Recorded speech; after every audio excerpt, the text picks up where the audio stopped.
বাইরে চলে যেতে বলে। কিন্তু ক্যান তাকে জানায়, আমার যে পেন্ডেন্ট হারিয়ে গেছে, আমি সেটা এখানে খুঁজছি। তখন সেই গার্ড বলে, আমি জানি তুমি এখানে চুরি করার ইচ্ছে নিয়ে এসেছ। এই শুনে ক্যান বলে, তুমি যদি ধনী হতে চাও, আমি তোমাকে সাহায্য করতে পারি। কিন্তু গার্ড মিথ্যে অভিযোগ তুলে তাকে ধাক্কা দিয়ে ফেলে দেয়। ক্যান পড়ে যেতে যাচ্ছিল, ঠিক তখনই ফুংচ্যাং এসে তাকে ধরে ফেলে। ফুংচ্যাংকে দেখে ক্যান চিন্তা করতে থাকে, এই তো ওর বাড়ি, আর আমি তো রাতে এর সাথেই ছিলাম। সে ভয়ে ভয়ে ফুংচ্যাংকে জিজ্ঞেস করে, এটা কি তোমার বাড়ি? ফুংচ্যাং উত্তর দেয়, হ্যাঁ, আমি এটা সম্প্রতি কিনেছি। তারপর ফুংচ্যাং তাকে জিজ্ঞেস করে, তোমার কোনো সমস্যা হচ্ছে? তখন ক্যান বলে, আমি কি এটা ক্লিন করতে পারি? ফুংচ্যাং রাজি হয়ে যায়। তখন ক্যান তার ম্যাজিক দিয়ে সেই জায়গার খারাপ শক্তি দূর করতে শুরু করে। এরপর সে সেই রুমের সামনে এসে দাঁড়ায়, যেখানে সে রাতটা কাটিয়েছিল। সে বলতে বলতে রুমে ঢোকে, এই রুমটা অনেক খারাপ এনার্জিতে ভরা, আমি এটাকে পরিষ্কার করি।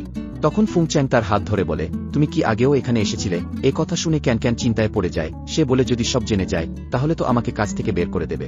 তখন সে না বলে দেয়, আর ফুংচ্যাং যখনই দরজা খুলে দেখে সেখানে অনেক খারাপ এনার্জি জমে আছে। তখন সে ক্যানকে জিজ্ঞেস করে, এগুলো কি? ক্যান তাকে সরিয়ে দিয়ে নিজের ম্যাজিক দিয়ে সবকিছু নিয়ন্ত্রণে নেয়। সে ফুংচ্যাংকে বলে, তোমাকে সাবধানে থাকতে হবে, এই খারাপ এনার্জি আবার ফিরতে পারে। এই কথার মাঝেই খারাপ শক্তি আবার ফিরে আসে, আর ক্যানকে বাঁচাতে গিয়ে ফুংচ্যাং তার উপরেই পড়ে যায়। শক্তিটা চলে যাওয়ার আগেই ফুংচ্যাংকে গুরুতরভাবে আঘাত দিয়ে যায়।